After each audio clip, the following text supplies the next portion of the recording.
time, Brett, do you want to go back to this issue? Yes. To President and board members, obviously a very sad time for I think the community as a whole. Certainly we here at TriMet. I would like to note that Mr. David Sale is here with us, and Mr. Eric Giddings.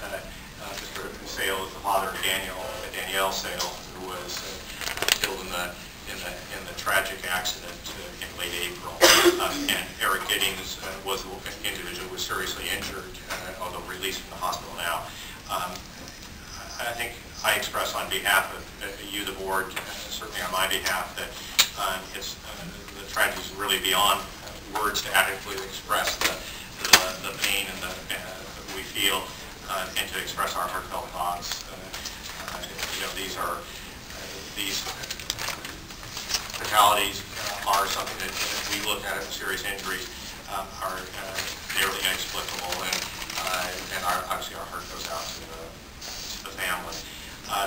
I ordered a top-to-bottom review of all of our bus operations to be able to look not just at issues around left turn, which certainly was an issue here, but to be able to really look at all elements to ensure whether or not we could in fact make other changes that would reflect the best practices anywhere in the nation that have been found that can in fact make the system safer. We have taken some steps, even though that review will be ongoing. We are utilizing the National Transportation Safety Commission expert, expert May, has worked with the National Transportation Safety Council to be able to assist us in that review. But we also, in our own reviews, as we find things that we think ought to be changed, we are doing so. And as you saw a few weeks ago, we really made changes to 3 bus lines where they were servicing a stop near Portland State University, but that stop was relatively close to a left turn on the other side of the street, and it meant that we had buses having to navigate over several lanes, in fact 3 traffic lanes, to be able to make that left turn. We felt that was in fact having the ability to have an operator be focused on those lane changes where we want them to be able to be focused both on straight ahead as well as on any turns they were making. We eliminated them and rerouted a number of our 3 of our lines to be able to remove that.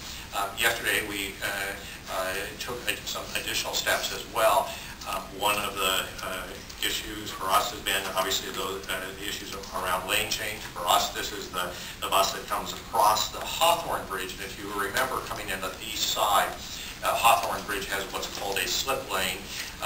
There are no pedestrian movements permitted in this area, but slip lane if you want to move north on Grand Avenue.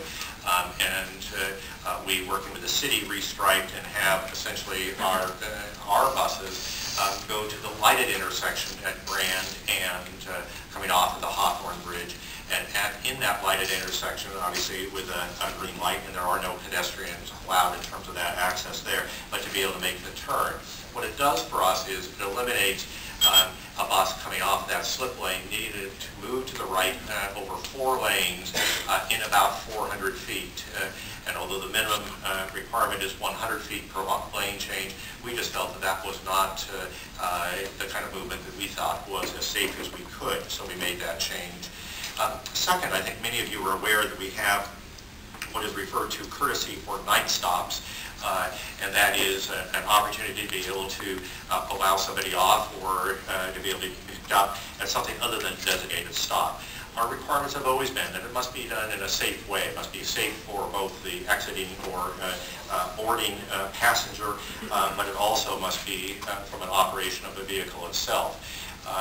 And by the way, these are very important for somebody who is frail or elderly, or maybe it's late at night and the area doesn't feel particularly safe to that passenger. We want to be able to allow them to be able to get off at a safer place. What we have done yesterday, though, and put in place is that they must have at least one full block if they are going to be making a left turn where that courtesy stop can be allowed. That appears to be a part of, as the police found, in fact maybe the major contributing factor to the tragedy at 6th and Broadway, Gleason and Broadway. As a result, we have said that there must be one full city, one full block before a left turn where any such stop can be made. If it's an area where there are not city blocks, and certainly we serve a lot of rural areas, there must be at least that 100 feet per lane change. We want that operator to be able to be focused not on the rearview mirror, what's happening behind or might be coming up on their side, but rather to be able to be focused on ahead and on any turns that they may be making. We are obviously, as we continue, we will report to you at your June 9th board meeting, board briefing, as well as at other times, the result of that top-to-bottom review. We do expect that is going to take, it can come in stages and phases, and we think that type of extensive, complete review with outside expertise is very, very important.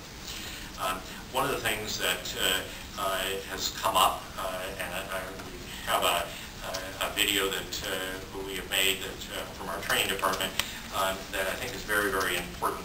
I want to be very clear, there has been a lot of discussion around blind spots. We do not believe in TriMet that there are blind spots. There are visual impairments that our operators are taught how to look around to ensure that they are able to view the whole of the roadway.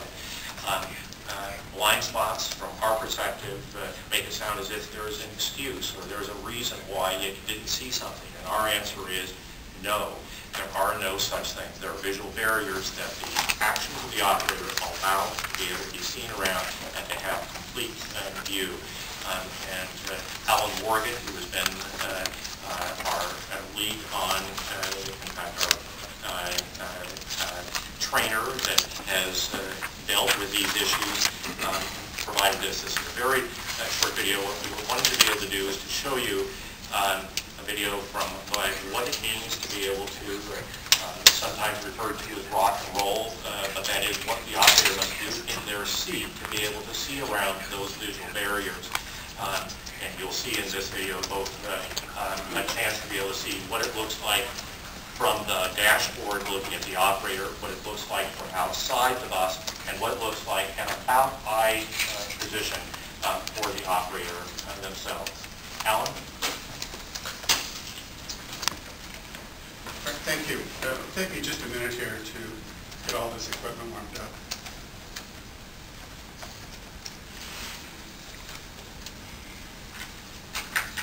Let me just maybe ask the board, I wanted to just be very, very precise on that issue about no blind spots. There are visual impairments, but they are not blind spots. Those are the things that we train